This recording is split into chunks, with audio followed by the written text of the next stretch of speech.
Okay, hello children. So welcome to my new video. So in this video we will be describing or looking at the different parts of a compound microscope.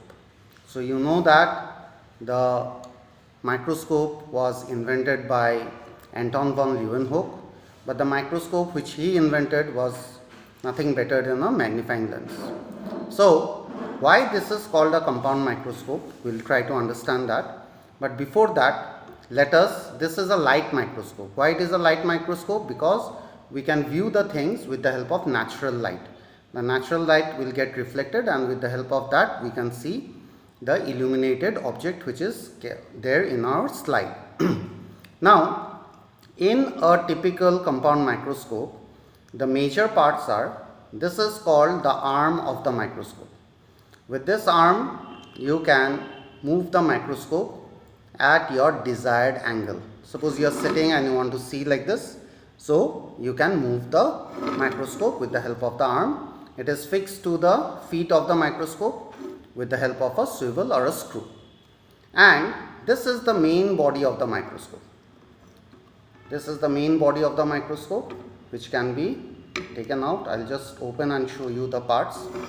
So this is the main body of a microscope. It is nothing but a hollow tube. And on top, if you can see this lens, this is called the eyepiece. Why eyepiece? Because we keep our eyes to observe the object. Now on every eyepiece, if you can see, the power of the lens is written.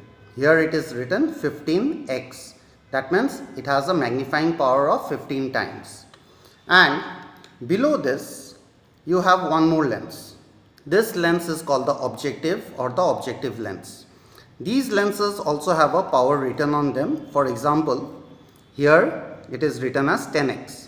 So this eyepiece is 15x, this is 10x. So the total magnifying power of the microscope is 15 into 10. That is 150x. 150 times it gets magnified.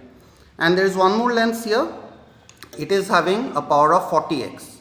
That means here 10x, here 40x. So 10 into 40, 400x. 400 times it will get magnified. So all these objective lenses, you can see there is one more hole here. You can fix 3 lenses of your desired magnification, and this can be rotated. You can rotate this and you can bring a lens. Just listen carefully. You can hear a click, and that will mean that this lens is exactly below this eyepiece in that hollow tube. Now I will just show you that it is actually a hollow tube. So you can see that it is nothing but a hollow tube through which light passes. So that is the body of this microscope. So we fix this body once again. This portion, it is called the stage of the microscope. Why it is called the stage? Because we keep the slide here, and the slide which we have, we can fix them with the help of some clips. So the clips are there. So with the help of these clips, you can attach the slide so that when you will move your microscope like this, the slide doesn't falls down. So that is the function of these clips. On the stage, if you see, there is a hole. So we will place the slide in such a way so that the object lies over this hole, because the light will pass through this hole. Now, who will reflect the light? So for reflecting the light, we have a mirror here. This is the mirror. So if you will observe the mirror, this is the mirror. So this mirror, it has a concave side, a concave mirror is there, and it has a plane mirror. So 2 types of mirrors are there. So which one you will bring, you can rotate it like this. Which mirror you will use to reflect the light through your microscope, that will depend on the brightness that you desire. If you want more brightness, we put the concave side, so it will converge the light rays, and if you want lesser diffuse light, then you put the plane mirror. So